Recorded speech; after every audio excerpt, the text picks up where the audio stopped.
The test is in 4-part, Part 1, Part 2, Part 3, and Part 4. Now look at Part 1. Part 1. You will hear a conversation between a university student and a librarian about using the city archives. First, you have some time to look at questions 1 to 4.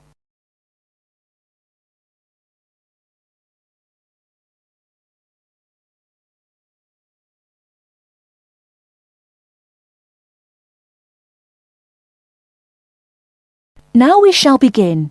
You should answer the questions as you listen, because you will not hear the recording a second time. Listen carefully and answer questions 1 to 4.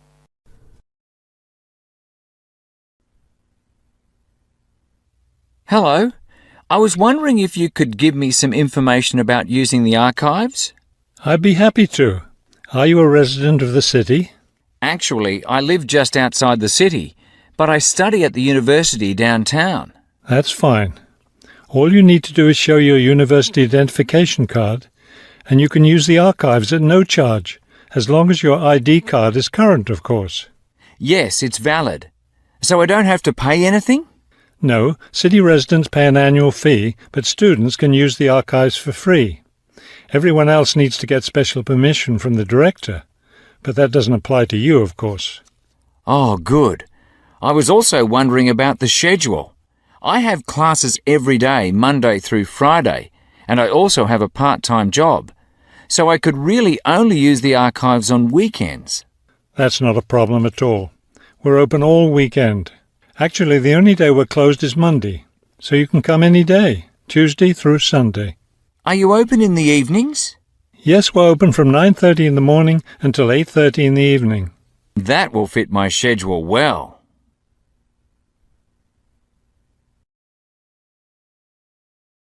Before you hear the rest of the conversation, you have some time to look at questions 5 to 10.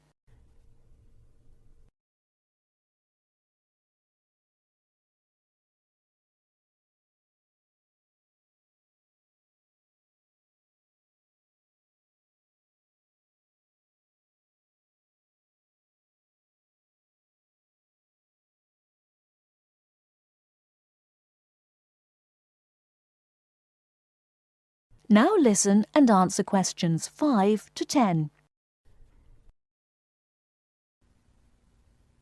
Is there something else I can help you with? Yes. One thing I'll be needing to see for one of my class projects is old photographs. Do you have photographs of the city in the 19th century that I could look at? Yes, we store all the photographs in the basement. Those stairs over there will take you down to the photography collection. Just tell the librarian there what you're interested in, and he'll help you. Those would be 19th century photographs? Yes, the entire collection is there. Now, if you're interested in seeing documents from the 19th century, those are right here on the ground floor. I would like to see some of those documents. Does that collection include newspapers too? No, all the newspapers from the earliest ones in the 18th century up to the current time are on the second floor. Here, let me just give you this map of the archives, and you'll be able to find whatever it is you need. Thank you. Oh, I see you have a whole room devoted to maps. Yes, on the 3rd floor. That's great, because one thing I need to do is look at how the city has developed over time. I'm sure you'll find a lot of helpful information there.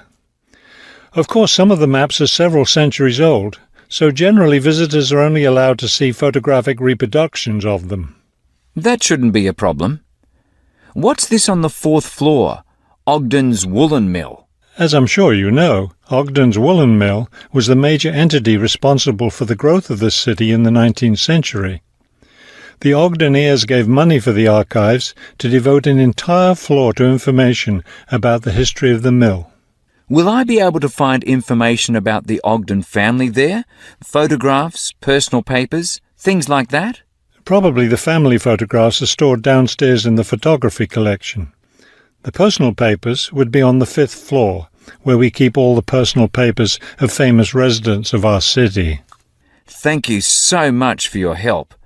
I'll be able to do a lot of my research here. That is the end of part 1. You now have half a minute to check your answers.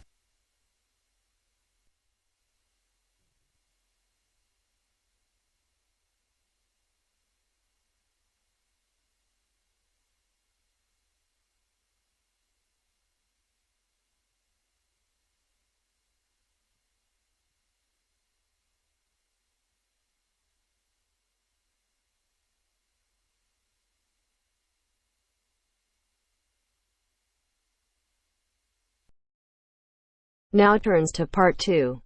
Part 2. You are going to hear a conversation. First, you have some time to look at questions 11 to 17.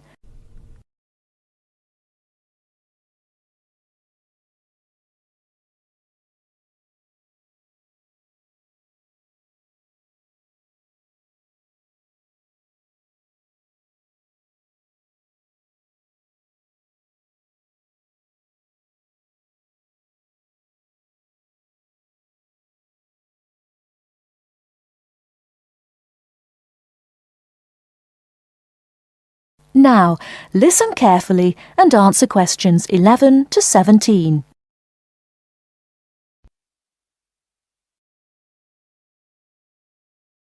Rita speaking. What should I do for you? Oh, hi. I'd like to order some stationery. Could I know your name? Jackson Paris. Right. Can I just confirm your account number and the name of your company, Jackson? Sure. The number is 692411. 692411. Right. And you're from Rainbow Computer? No, the company is Rainbow Communications. Oh, OK. I'll just fix that on the system. Communications. And what would you like to order, Jackson? Envelopes. We need a box of A4, that is, normal size envelopes. White, yellow or manila? We'll have the plain white, please, but the ones with the little windows. OK, 1 box. A4, white. Just 1 box, was it? On second thoughts, make those 2 boxes. We go through heaps of envelopes. As a matter of interest, are they made from recycled paper? No, you can't get white recycled paper. The recycled ones are grey, and they're more expensive, actually. Right, we'll stick to white then. Something else, Jackson? Yes, we need some coloured photocopy paper. What colours do you have? We've got purple, light blue, blue, light green, whatever you want pretty much. There are 500 sheets on the pack. Let me see. We're going to need a lot of blue paper for our new price lists. So can you give us 10 packs, please? Make sure it's the light blue, though. 10 packs of the light blue. Anything else that we can help you with? Let me think. What else do we need? I'm sure there was something else. Pens, paper clips, fax paper, computer supplies, office furniture. Oh, yes. We need floppy disks. Do you have those nice coloured ones? Yes, but they're a bit more expensive than the black ones. That's all right. I'm not paying anyway. Right, floppy disks. What about diaries next year? We've got them in stock already, and it's a good idea to order early. No, I think we're all right for diaries, but something we do need is one of those big wall calendars. You know, one that shows the whole year at a glance. Do you stock those? We certainly do. OK, can you include a wall calendar then, with the other stuff? Just make sure it's got the whole year on the one side. Sure. Before you hear the rest of the talk, you have some time to look at questions 18 to 20.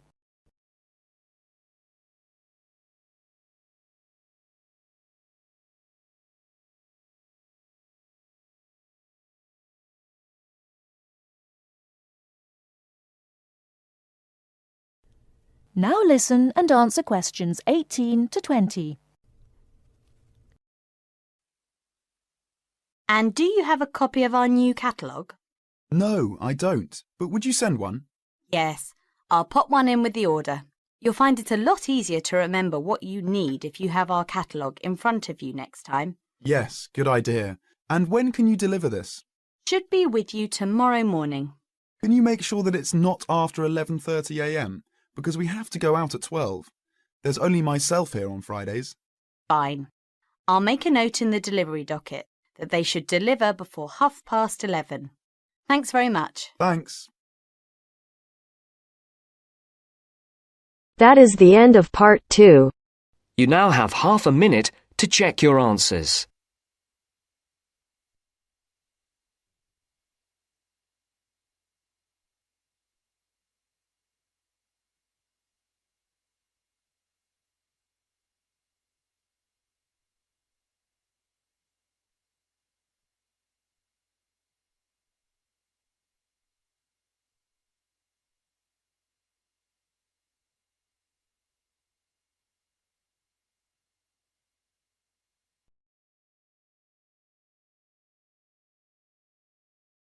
Now turns to part 3. Part 3. You are going to hear a conversation between Sally and Ben. They are new college students. You now have some time to read questions 21 to 25.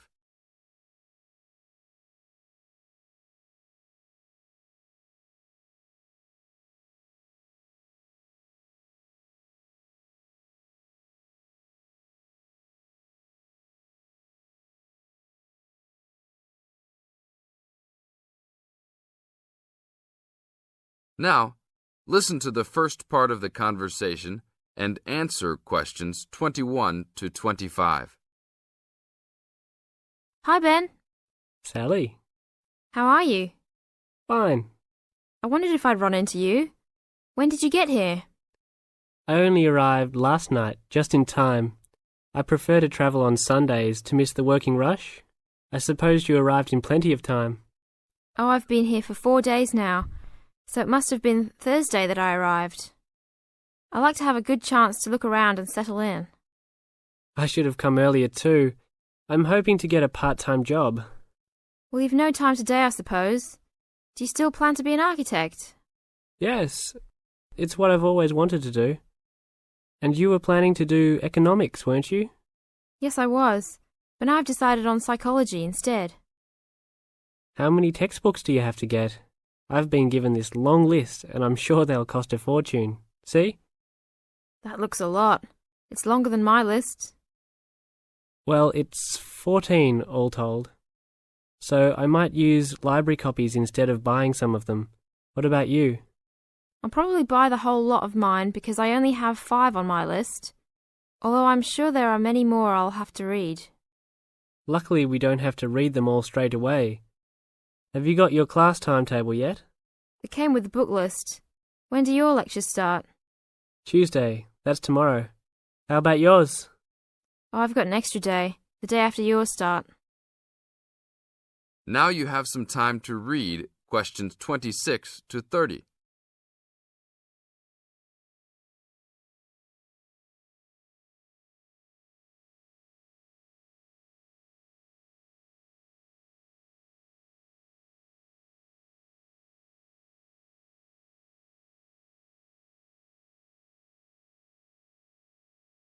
As the conversation continues, they are talking about their new college life.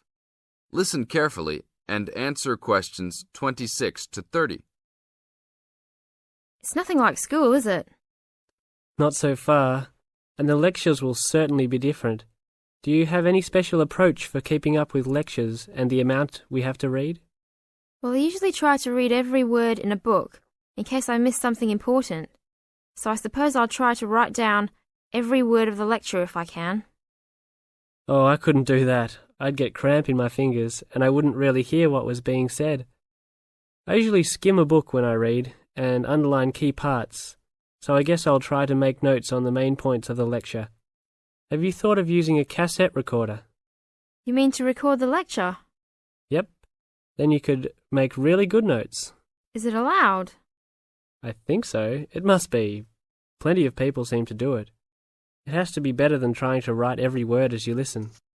Anyway, what's your first lecture about? Oh, it's on the Industrial Revolution. The Industrial Revolution? Sounds boring to me. Not really. It made a big difference to everything, including architecture eventually. So what's your first lecture about? It's about what separates humans from other animals. Okay. Look, I was on my way to the library to check out some of these books on my list. I have a tutorial paper to give in a couple of weeks. Oh, what's the topic? Well, I think our lecturer must have trouble thinking up topics. The topic is, why study architecture? I don't know. It could give you a chance to set out what you want to do. I guess so. Have you been given any tutorials to do yet? Yes. Mine is called Needs for Sleep.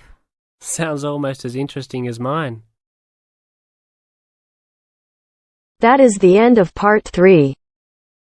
You now have half a minute to check your answers.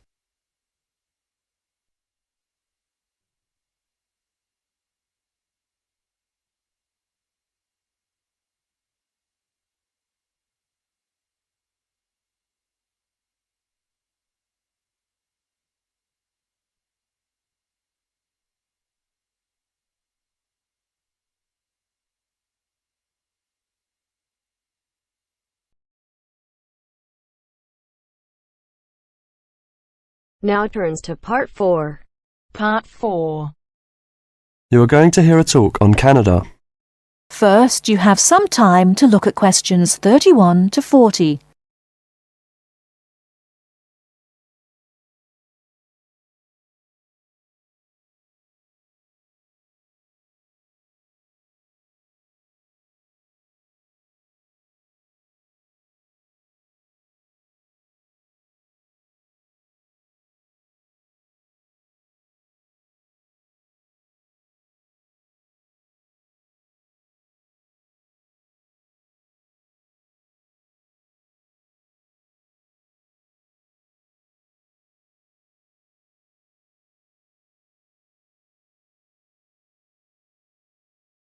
Now listen carefully and answer questions 31 to 40.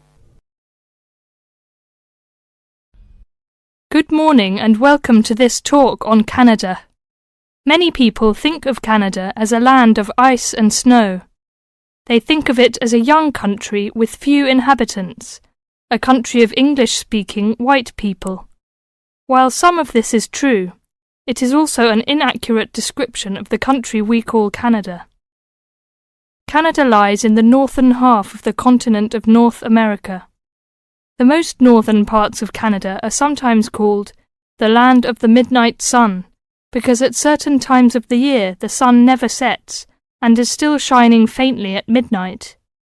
This northern part of Canada is cold and mostly snow-covered all year round.